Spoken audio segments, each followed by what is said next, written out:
Medicover hospitals ఇప్పుడు financial district లో ఇండియాలోనే ఎత్తైన మరియు అడ్వాన్స్డ్ టెక్నాలజీతో మార్చి 12న తెలంగాణ ముఖ్యమంత్రి గౌరవశ్రీ రేవంత్ రెడ్డి గారిచే గొప్ప ప్రారంభోత్సవం.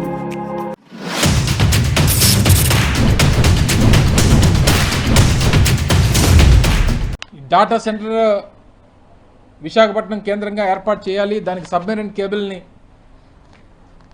సింగపూర్ నుంచి తీసుకురావాలంటే ఆ ప్రభుత్వంతో వారి అంగీకారం అన్నీ ఉండాలన్నటువంటి ఉద్దేశంతో మన ప్రభుత్వం నుంచి ఆ రోజు రాష్ట్ర ప్రభుత్వం నుంచి లేఖ రాయడం, తర్వాత అదానీ వారికి ఇక్కడ ల్యాండ్ అలాట్ చేసి 2023లో దానికి శంకుస్థాపన చేసి తద్వారా గూగుల్ ఈరోజు విశాఖపట్నానికి వారి డాటా సెంటర్ని ఏర్పాటు చేయాలని చెప్పి ముందుకొస్తే దానికి బీజం వేసింది వైఎస్ఆర్ కాంగ్రెస్ పార్టీ జగన్మోహన్ రెడ్డి గారు. అటువంటి దాన్ని ఈరోజు ఈ ప్రభుత్వం ఏం చేస్తుంది, గూగుల్ రావడం వైఎస్ఆర్ కాంగ్రెస్ పార్టీకి ఇష్టం లేదు. ఈ డాటా సెంటర్ ఏర్పాటు అనేటువంటిది వైఎస్ఆర్ కాంగ్రెస్ పార్టీకి ఇష్టం లేదు. దీనికి వ్యతిరేకంగా పిల్లు వేశారన్నటువంటిది వారు చేస్తున్నటువంటి తప్పుడు ప్రచారం. అసలు ఆ డాటా సెంటర్ తీసుకొచ్చిందే వైఎస్ఆర్ కాంగ్రెస్ పార్టీ కదా. చెప్పనండి, ఆ పిల్లో మీరు చేసినటువంటి పాలసీల్ని ఏదైతే 1-2 పెద్ద కంపెనీలు పేరు చెప్పి విశాఖపట్నం లాంటి ప్రముఖ నగరం, అత్యంత ప్రాధాన్యత కలిగినటువంటి నగరం, ఈరోజు ఆంధ్రప్రదేశ్ రాష్ట్రంలో అత్యంత విలువైనటువంటి భూములు ఉన్నటువంటి నగరం విశాఖపట్నం. ఇటువంటి నగరంలో కొన్ని వేల ఎకరాల భూముల్ని మీరు 99 పైసలకి టీసీఎస్ఓ, కాగ్నిజెంటో లాంటి 2 పెద్ద కంపెనీల పేరిట ఆ 2 కంపెనీలని ముందును పెట్టి మీకు కావాల్సినటువంటి మీ సొంత కంపెనీలకి, ఊరు పేరు లేనటువంటి కంపెనీలకి, కనీసం ఇనీషియల్ ఇన్వెస్ట్మెంట్ కూడా చేయలేనటువంటి కంపెనీలకి, టర్నోవర్ లేనటువంటి కంపెనీలకి, లేదా మీరు ల్యాండ్ అలాట్ చేసేటువంటి నెల రోజుల ముందు స్థాపించినటువంటి కంపెనీలకి వేల ఎకరాలు 99 పైసలకి ఇస్తున్నారని అంటే ఏ ఉద్దేశంతో ఇస్తున్నారు, ఇందులో ఎంత అవినీతి జరిగింది అనేటువంటిది ప్రజలకు ఉన్నటువంటి అనుమానాలు. సరే, టీసీఎస్ఓ, కాగ్నిజెంటో లేదా మీ హెరిటేజో రేపు ఒక సాఫ్ట్వేర్ కంపెనీ పెట్టినా దేన్నన్నా వైఎస్ఆర్ కాంగ్రెస్ పార్టీ వెల్కమ్ చేస్తుంది.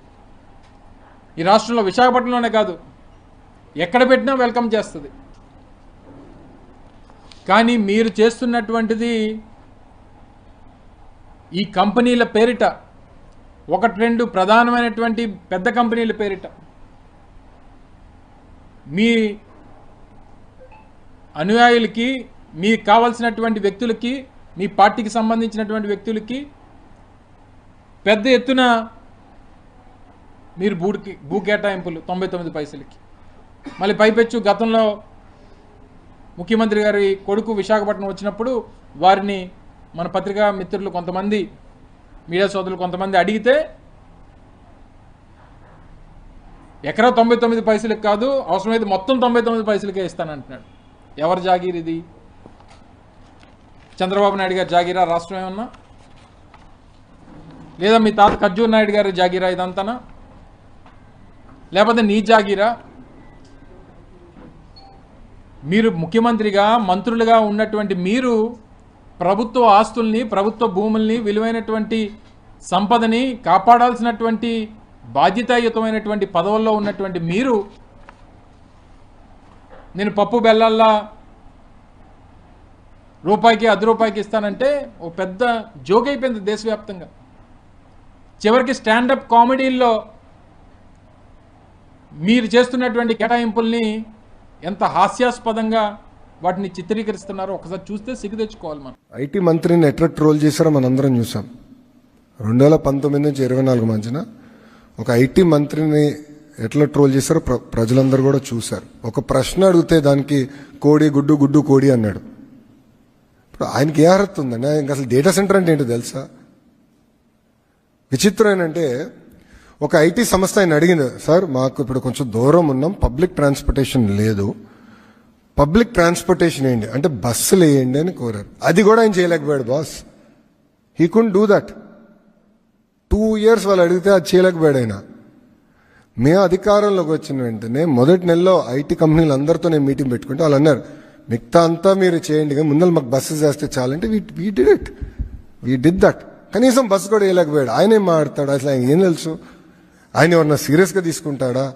ఆయన మెసేజ్ పెడితే ఒక్కడన్నా స్పందిస్తాడా? ఒక్క మీనింగ్ఫుల్ బిజినెస్ మ్యాన్ స్పందిస్తాడా? ఆయన మంత్రిగా ఉన్నప్పుడు ఏం చేశాడు? వాళ్ళు గ్లోబల్ ఇన్వెస్టర్ సమిట్ అని ఒక చివరికి ఎన్నికలు ఇంకా ఓడిపోతున్నాం అనగా ఒక సమిట్ అని పెట్టారు. అప్పుడు ఒక electronic media national media person ఏమడిగారంటే మీరు గ్లోబల్ ఇన్వెస్టర్ సమిట్ అన్నారు, చాలా సంతోషం, గ్లోబల్ కంపెనీల పేర్లు చెప్పండి ఏమేమి వస్తున్నాయంటే ఆయన ఒక్క కంపెనీ చెప్పలేకపోయాడు. ఈ couldn't tell you one company. మాకు సమ్మిట్ పెట్టాల్సిన అవసరం రాలేదు, ఆల్రెడీ తీసుకొచ్చా. ఇటుగో పార్ట్నర్షిప్ సమ్మిట్ పెడుతున్నాం, బట్ మేము ఏం సమ్మిట్ కోసం ఆగట్లా. We are moving very